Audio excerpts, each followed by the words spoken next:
With Henry and Ron, we're talking about the crosshairs on the racetrack, gentlemen.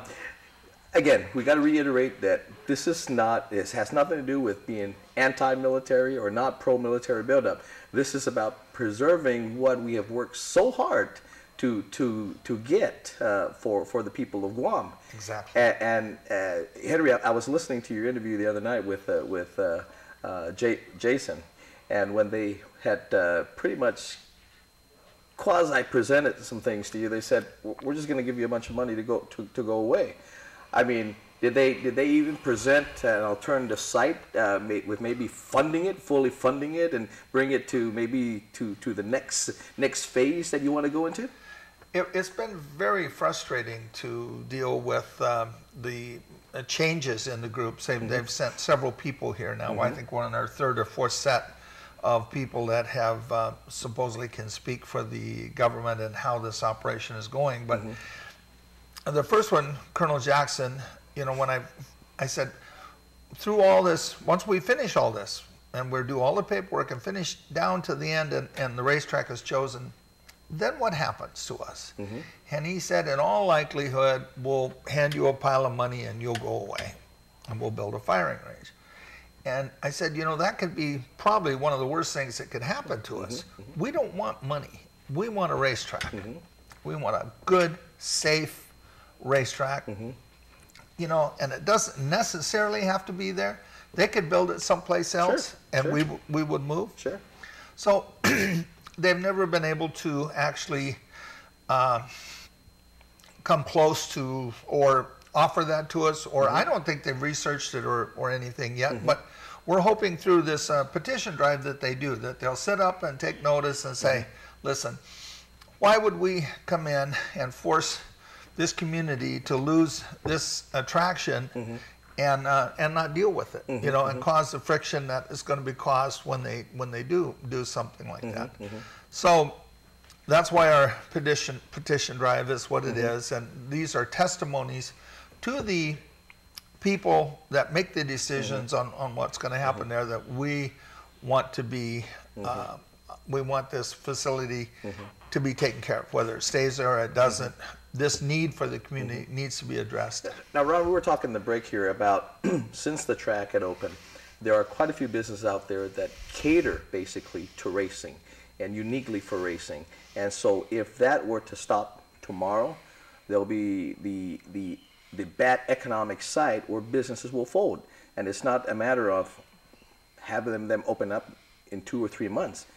They're dead on the water. Yeah, I have several friends that own businesses, and you're talking about everything from off-road. We're talking about some of the major businesses that support the dirt bike, motocross, ATV, UTV side of business. And you take away this facility, several things are going to happen. They lose business. Some of the smaller businesses that cater on the drag racing side, they're going to be significantly impacted. Then you're talking about the displacement of those businesses, where they're going to go. But at the same time, when you take away this track, and we've talked about the history of drag racing on Guam, one thing is true, there's always been illegal drag racing. But I can tell you in my nearly 25 years of police work that it's gone down so much over the last 10 years prior to when the track was not in existence. So just imagine, with all the road construction going on now, when these roads are done and this track is taken away, the cars are built faster, and that's very dangerous when you're going to have... And people are still going to want to race. They will race, it'll be on the roads, and it'll be dangerous for all of us. And there will be, you know, there'll be a lot more mayhem on the roads because of it, should this actually be taken. We continually think that calmer heads are going to prevail, and because this is a quality of life issue for not only us, but for the military. They're going to have an awful lot of young guys in here. They're going to have motorcycles and cars, and we'll also need a place to safely recreate with them. And you do have a lot of military enthusiasts. I mean, car enthusiasts are... You know, we have quite a few military, so much that in return, you know, especially over the last year, we've had a lot of military coming out, a lot of Coast Guard.